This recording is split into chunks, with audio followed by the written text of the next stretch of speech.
What's up, everyone? Welcome back to the most exciting show on YouTube, where I just get to tell you like it is regarding some strength stuff. That doesn't sound very exciting, to be honest with you. I'm just going to talk about my opinions and where I sit on some of these controversial topics, so I use this as a platform to discuss those. So today we're talking about squatting, but this time not what is the best squat. Should I back squat? Should I front squat? Who cares? I don't want to talk about that. Lame. I want to talk about why we, as a field of strength and conditioning, care so much about certain movement patterns and how well our body's lined up in certain positions and certain exercises, but don't really care on other exercises. Let's just think about it. Think about a row, a dumbbell row. Most coaches will spend the nth degree coaching up the position of a dumbbell row. You got to be in this position here. Your shoulders should be packed or whatever like this. You want your hands supinated, pronated, whatever. It's coached up to the nth degree. I get it. That has a lot of freedom of movement because you could go from supination to pronation. You could have slight internal, external rotation biases at the shoulder joint. Even the elbow can move in different patterns. So you could actually, in theory, say 180 degrees. Not 180, what is that? That's half of 180. 90 degrees. That's 180. Well, I'm not debating that. Whatever the point is, I don't know. Half circle, whatever that range of motion is. Point is, you can move. That is 180. I'm not a dumbass. Because 360 is the full thing. So 180. Point is, we care so much about the shoulders, right? Or whatever movement pattern. But when it comes to squatting, it's very laissez-faire. It's like whatever goes, goes. You want a wide stance, you want a narrow stance, you want to be a slightly high bar bias, low bar bias, whatever, right? We see this time and time again. And it's very interesting to me because by no stretch of the imagination can possibly we be training the same musculature in a wide stance, externally rotated bias movement pattern with a low bar position that's more hinge dominant, as we would with a very upright, more narrow stance, toes less externally biased, or I guess femurs, toes pointing more straight ahead, and having the position involve a lot less AB, adduction, right? You're not having the groin loading in there. It's typically with a really wide stance, not as much hip hinge, way more verticality. There's no way those are the same two movements in regards to musculature. Yeah. So often we just gloss over that, right? If you saw someone do a row or overhead press or whatever, and they had this discrepancy in form, I think most strength coaches would try to coach up that form very specifically. Yet, in one of our most important exercises we're doing, the squats, and we're using the squats, I hate this, for lower body strength. Don't just say lower body strength, there's lots of muscles. Am I doing my squats for my calves? Probably not, but that's my lower body, so don't say that. What are you using it for? Probably more times than not, you're using it for quads. More times than not. Now you could argue, I guess, the glutes, but would you really want to squat to develop the glutes? Would you rather have a single leg Bulgarian split squat where you have much more stretch, maybe an RDL or a hip thruster? So what is, if you had to pick the majority purpose for why you did that squatting movement? Like, oh, maybe 10% of it is for like, whatever, the low back or the glutes. But majority of it is for the quads. If that's the case, let's make sure we're using our quads in the movement. So position matters, and position matters quite a bit, which is why we need to think about the exercise of itself. Right? Not everyone has the same anthropometrics. If their movement goal is to try and lift the most weight down and back up, they're going to put themselves in biomechanically favorable positions to do that.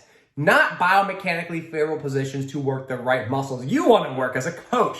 And that is, again, really important to remember. The athlete is trying to solve a problem. The problem is lift really heavy weight.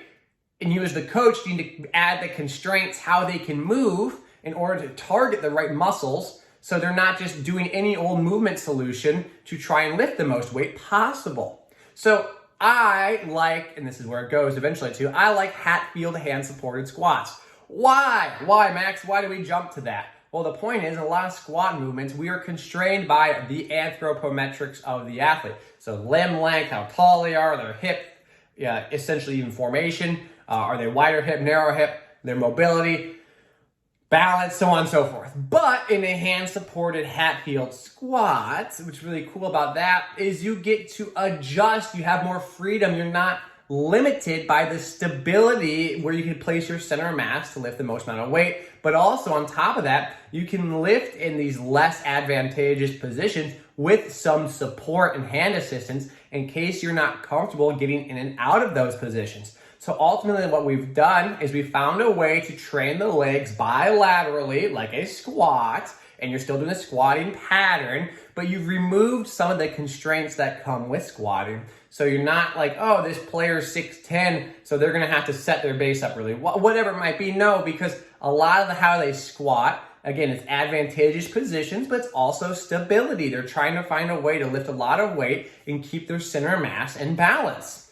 I mean, if you don't believe me, think about how much weight you can lift if you had no limitations of balance or support, right? If you were just to lift and try and stand up, like, I'm doing a bad example of describing this, like let's pretend you're doing a safety bar squat or a hack, something, a machine where you have on the pads on the shoulders here, and you just press up and try and lift as much weight as possible. You'd probably lift more weight than you would if you were just doing a traditional back squat.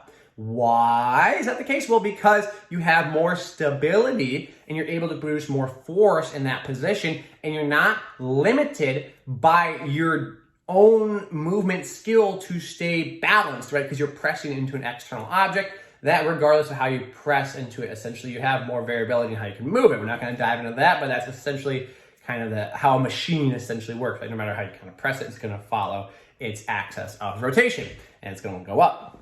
And so I kind of like the safety bar squat because it's this hybrid mix of the two, because it does remove some of those constraints. But regardless of that, we got to think about too, like if you don't have a safety bar squat, what are the constraints in the way of the athlete performing the movement in the way that you'd like? Is it dorsiflexion? Is it hip mobility? So on and so forth. What means exist out there? Maybe you don't squat as low, maybe as wide, at whatever it is. I don't really care. It's up to you. But remember, you're doing the lift for muscles. You're not doing the lift for the sake of the lift. There's nothing innately special, magical about a back squat. There really isn't. It's not like a back squat somehow carries some like property with it that is unique to it and only it. And innately it is this independent entity that exists outside of physics and physiology. And it somehow has some weird influence on our body. No, that's stupid. It's not how that works. It is not magical. It is not this entity that is, a back squat, like the boogeyman of weightlifting. Stop it. Like, that's so silly. It's a back squat and it's used for a reason. It has a purpose. What's your purpose for using it? And does your purpose line up with the outcomes you get? And if not, think about what other options exist. That's my 2 cents on. Do we need a back squat? I don't really care what you do.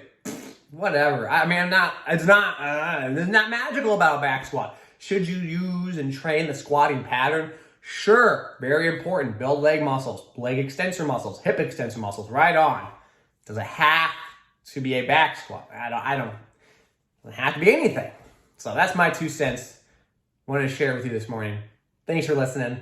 Glad to have you all back and tuning in. As always, like, subscribe, share, whatever the heck y'all do. Comment, let me know what you think. I appreciate y'all, and take care.